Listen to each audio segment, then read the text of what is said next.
La nécessaire et urgente transition écologique doit passer par une réduction des consommations des protéines carnées et la promotion des alternatives végétales. Notre alimentation n'est pas écologiquement soutenable. Les Français consomment en moyenne 84 kg de viande par an et cela représente l'abattage de plus d'1 milliard d'animaux par an.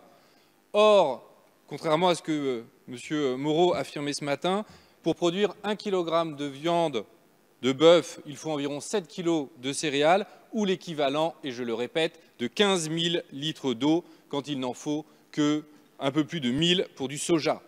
Ce type de bétail exige en moyenne 28 fois plus de terre et 11 fois plus d'eau d'irrigation que d'autres.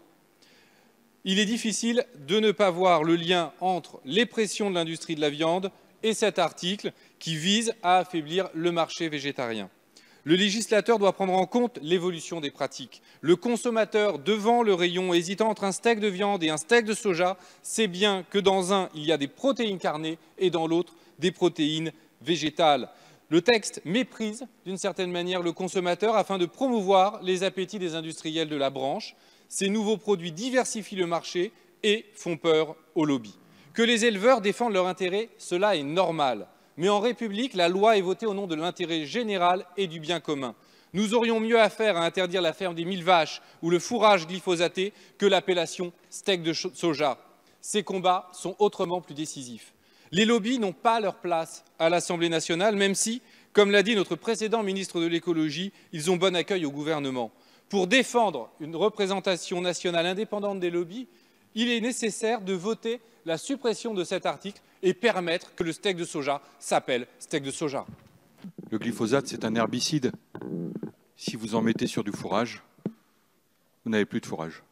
Ça n'existe pas. C'est un herbicide. Herbicide. Vous en mettez sur votre terre, vous n'avez plus d'herbe. C'est le principe. C'est le principe du glyphosate. Donc le fourrage glyphosaté, ça ne peut pas exister, monsieur le député. C'est juste pour vous redire les choses parce que moi, j'essaye. On peut avoir tous les débats que l'on souhaite, mais je pense qu'il faut être juste et les mots ont un sens. Moi, ce que je ne comprends pas, monsieur le rapporteur, monsieur le président, c'est que l'information avec vous, elle est à géométrie variable. Parfois, il faut être de l'information, de la transparence, et parfois, il n'en faut pas du tout. Enfin, je pense que les consommateurs ne sont pas des imbéciles. Ils ne confondront jamais un steak de soja et un steak de viande. Et n'oubliez pas aussi d'interdire le caviar d'aubergine.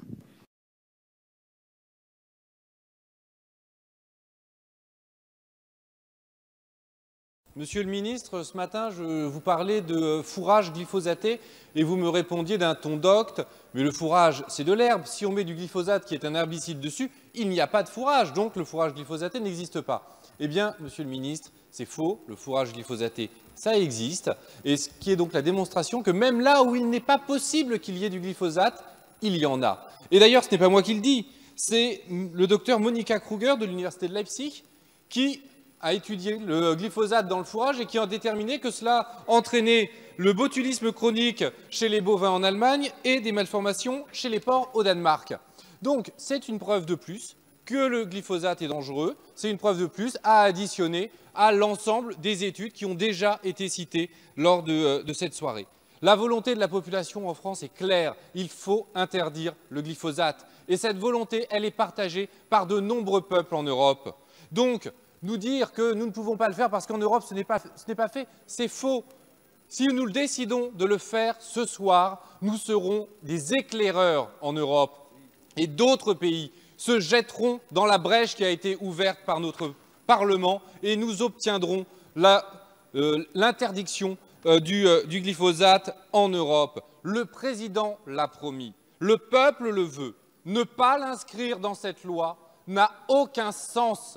Notre Parlement se discréditerait s'il ne votait pas ces amendements. Aujourd'hui, à cette heure, vous devez choisir. Ou vous choisissez l'intérêt général et vous interdisez le glyphosate, ou vous choisissez l'intérêt des lobbies en France et en Europe et vous ne faites rien.